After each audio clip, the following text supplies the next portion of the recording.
दोस्तों मछली पालन की बात करें तो पंगेसियस, पंगास या फिर बेकरी, तीनों नाम एक ही हैं। जगह जगह पर बहुत सारी जगहों पे इसे पंगेसियस कहते हैं, गांव में इसे बेकरी मछली कहते हैं। इसकी फार्मिंग कैसे होती है, अजय से मिला हूं, बहुत ही अच्छे फार्मर हैं और इनसे जानेंगे इस मछली के बारे में कि किस तरह से फीडिंग करती हैं, कितनी बार इनको फीड देना होता है, किस तरह से इनका वेट होता है, किस तरह से इसमें फ़ायदा होता है। और मछली पालन एक ऐसा बिजनेस है कि बड़े आराम से आप, अगर थोड़ी बहुत जानकारी है तो आप स्टार्ट कर सकते हैं, शुरू कर सकते हैं। वहीं अगर ब्रॉयलर फार्मिंग की बात करें, मुर्गी पालन की बात करें, तो उसमें आपको कुछ ना कुछ ज़्यादा सीखना पड़ता है, लेकिन इसमें अगर थोड़ी बहुत जानकारी है तो बड़े आराम से आप जो है फिश फार्मिंग कर सकते हैं। तो आइए मिलते हैं अजय से, उन्हीं से जानते हैं किस तरह से जो है आप पंगेसियस का एक फार्मिंग कर सकते हैं और किस तरह से तालाब आप बनवा सकते हैं। सबसे पहले दोस्तों को इसके बारे में डिटेल देने से पहले मैं चाहूँगा, जो कि मैं अभी 5 मिनट पहले मैं आपको दिखाना चाहता हूँ, ये मैंने दाना भिगोया था। अभी ये देखिए, ये दाना एकदम अच्छे से फूल चुका है। कितनी देर भिगोना पड़ता है? 5 मिनट सर, 5 मिनट पहले इसको भिगो दें पानी में, जिससे क्या होगा कि अच्छे से फूल जाता है। और फूलने के बाद होता क्या है सर कि मछलियों जब बच्चे होते छोटे तो दाना समझ नहीं पाते, जास्ती खा लेते हैं, ज़्यादा खा लेते हैं। और वो दाना जब फूला नहीं होता है तो अंदर जाके फूलता है तो थोड़ा दिक्कत करता है, मोटेलिटी हो जाती है। जी जी जी। तो उससे पहले हम लोग दाने को पहले भिगो देते हैं। भिगोने पे दाना इस तरह से ऐसे फूट जाता है, तब समझ जाइए कि हाँ आपका दाना पूरी तरीके से फूल चुका है। अब ये दाना मैं लेके चलूंगा, पहले सर डालूंगा, इसके बाद में हम लोग बैठ करके सारी बातें करेंगे तालाब के बारे में। चलिए सर।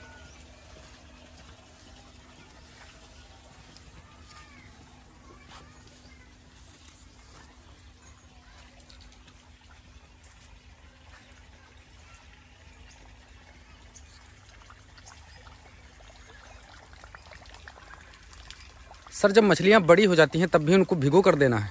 नहीं सर, ज़्यादा जब आधा किलो के ऊपर का वेट हो जाता है जी तब नहीं। अभी आप देखिए, जैसे ही पानी गिरा है सारी मछलियाँ आना शुरू कर दी हैं, अभी दाना भी नहीं डाले हैं। और आपको बताना चाहेंगे सर, मात्र 1 महीना अभी हुआ है। पापलेट और बैकरी, जिसको पंगास भी बोलते हैं, शुद्ध भाषा में पंगास बोलते हैं, बाकी बैकरी बोलते हैं इसको, उसका साइज आप देख सकते हैं 150 ग्राम प्लस में है इस टाइम का साइज अभी का। बहुत ही लाजवाब फीडिंग करते हैं सर, और जितना ज़बरदस्त हम इनको फीडिंग कराते हैं उतना ही बेहतर इनका ग्रोथ भी आता है। और इनको एक चीज़ और बताना चाहेंगे सर, आप दिन भर में जी, एक मान लीजिए सुबह में आप 5 बजे दाना डालते हैं तो दिन में दोपहर में 2 बजे डालिए, या 1 बजे, 1:30 बजे, और इसके बाद शाम को भी डालिए। तो 3 बार दाना अगर आप फीडिंग कराएंगे इनको तो इनका ग्रोथ और भी बहुत ही बेटर होता है। और सर अभी कितनी मछली आपने डाला है इसमें? सर इसमें मात्र 4000 बच्चे पड़े हुए हैं। 4000 हैं जी। अच्छा, 4000 पे किस साइज में मिले थे? जैसा कि आप बता रहे थे कि हमें फिंगर साइज से छोटे 1 इंच के बच्चे मिल गए थे, तो वो बच्चे मैं नहीं ले रहा था। लेकिन अब क्या करें सर, इस टाइम पे ज्यादा बच्चे नहीं मिल पाते हैं जिस टाइम पे हमने इसको डलवाया था। उस टाइम क्या रेट था सर? उस टाइम सर 5 रुपए में हमको ये देके गए थे। अभी क्या रेट चल रहा है?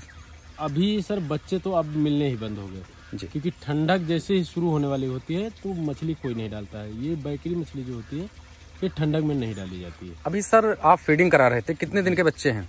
सर ये 1 महीने के हुए हैं। 1 महीने मात्र 1 महीने के हुए, और 1 महीने में इनका साइज जो है 200 ग्राम का हो गया है। 200 ग्राम का हो गया।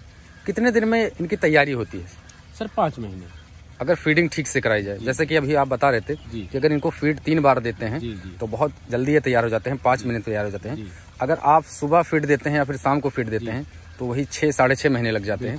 तो 5 महीने में इनका वेट क्या होता है सर? सर 5 महीने में 1 kg का साइज आ जाता है। 1 kg का? अगर हाँ सब कुछ आपने ठीक रखा है तो 5 महीने में 1 किलो वेट आ ही जाता है। अच्छा, जैसा कि आप बता रहे हैं सर कि 5000 स्क्वायर फीट का अगर तालाब है तो उसमें 4000 मछली डालना चाहिए जी, तो ये परफेक्ट है? इससे बढ़ा भी सकते हैं अगर फार्मर चाहे? नहीं, देखिए सर, जितना आप डेंसिटी बढ़ाएंगे मछली की जी, उतना ही आपका उत्पादन कम होगा। अगर डेंसिटी, या तो फिर डेंसिटी जब बढ़ा रहे हो तो उसके हिसाब से उसका मैनेजमेंट भी होना चाहिए जी, तब तो ठीक है। अगर आपने मैनेजमेंट में कमी किया और फीडिंग में कमी किया तो आप अगर ज़्यादा बच्चे डाल देंगे मछली के तालाब में तो सर उतना बेहतर रिस्पॉन्स नहीं रहता है। अच्छा सर, इसका फीड किस प्राइस में मिलता है? सर अभी जो 1 नंबर का दाना है 0 साइज का जी, वो हमें मिल रहा है 1450 रुपए का, ग्लोबल कंपनी का।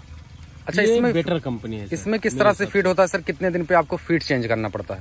सर जैसे अभी वैसे मेरी जो मछलियां हैं ये 200 ग्राम में आ गए हैं, इनको तो मैं फीड चेंज करके खिला सकता था, लेकिन अगर मैं चाह रहा हूँ अगर 4 बैग ये टोटली ये खा जाएंगी तो इनकी जो इम्यूनिटी पावर है वो बढ़ जाएगा। प्री स्टार्टर समझ लीजिए, बर्ड में जैसे होता नहीं, प्री स्टार्टर खिलाया जाता है स्ट्रॉन्ग बनाने के लिए जी। ऐसे मछलियों को मेरा एक्सपीरियंस है सर कि मैं स्टार्टिंग में इनको टोटल दाना जो है 1 महीने तक कंटिन्यूअसली इनको 0 साइज का दाना देता थोड़ा हूं। चलते रहेंगे सर, बातें करते रहेंगे। इसके बाद में जी, जब हमारी मछलियां यानी 1 महीने से ऊपर हो जाएंगी जी, तो इनको हम 2 नंबर दाना खिलाना शुरू करेंगे। अभी दोस्तों 1 महीने के बच्चे हैं इसमें, जो पंगास के होते हैं, और अभी 4 बैग फीड खा चुके हैं। 1450 में 1 बैग है, तो आप मान सकते हैं कि 5800 का जो है फीड खा चुके हैं। अभी सर लगभग कितने बैग फीड लगेंगे अगर 5 महीने की बात करें?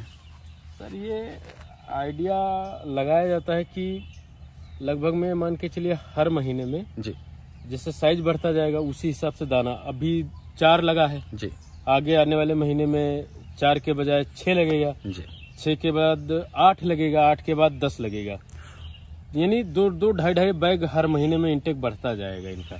जिस तरह से साइज बढ़ेगा उस तरह से दाना भी बढ़ता जाएगा।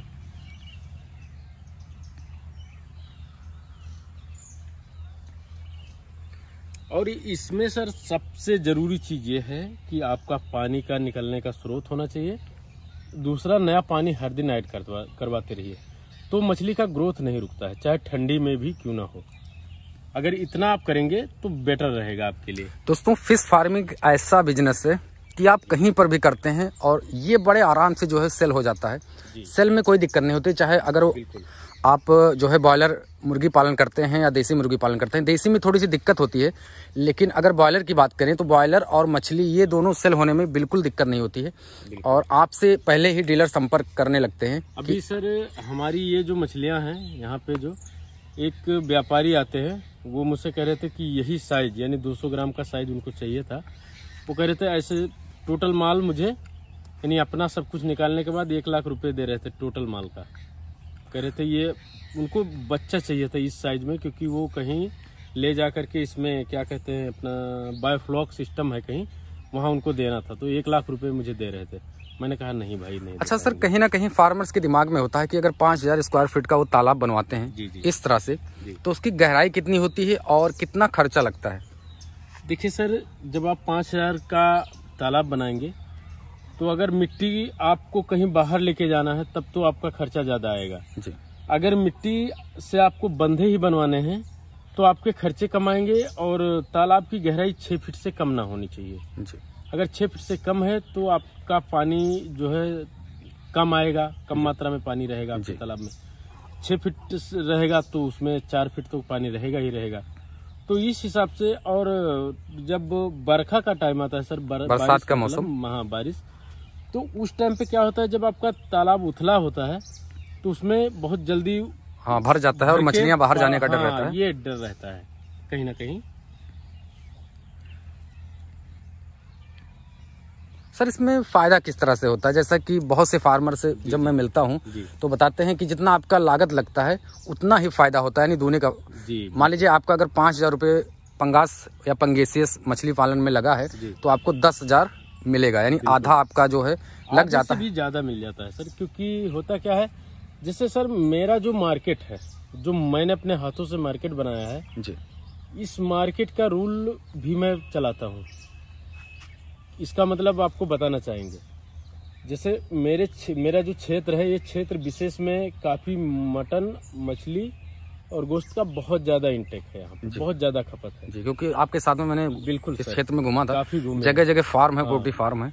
तो होता क्या है कि यहाँ से हमारी जो जिंदा बैकरी मछली निकलती है, इसको बेचने के लिए केवल मेरे पास ही जिंदा बैकरी होती है जी।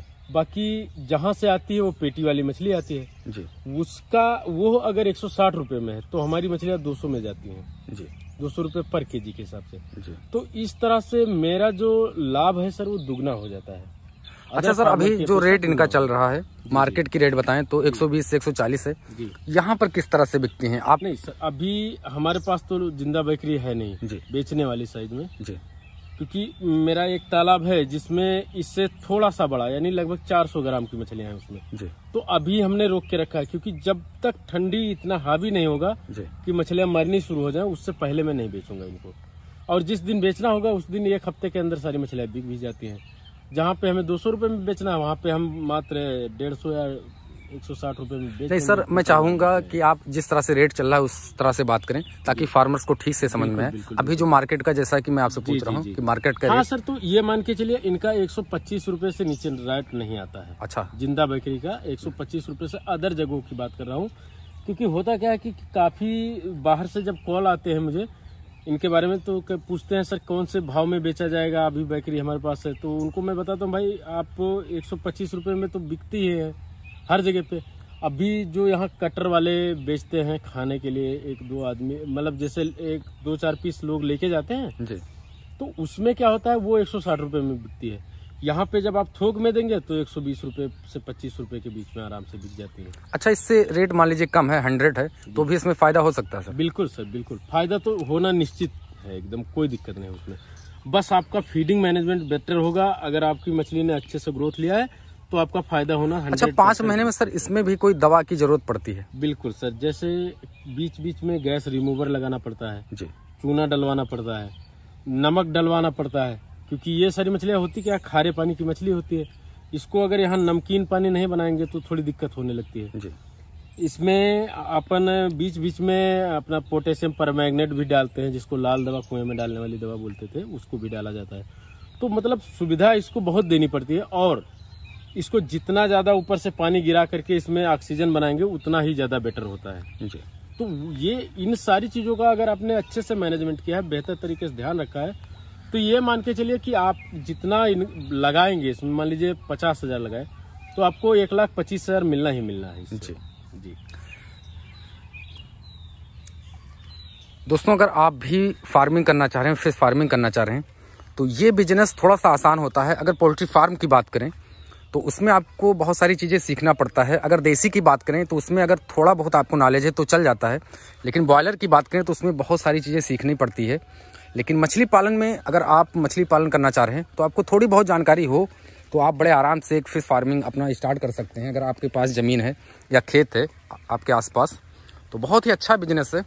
और ये वीडियो आपको कैसा लगा आप मुझे ज़रूर बताइएगा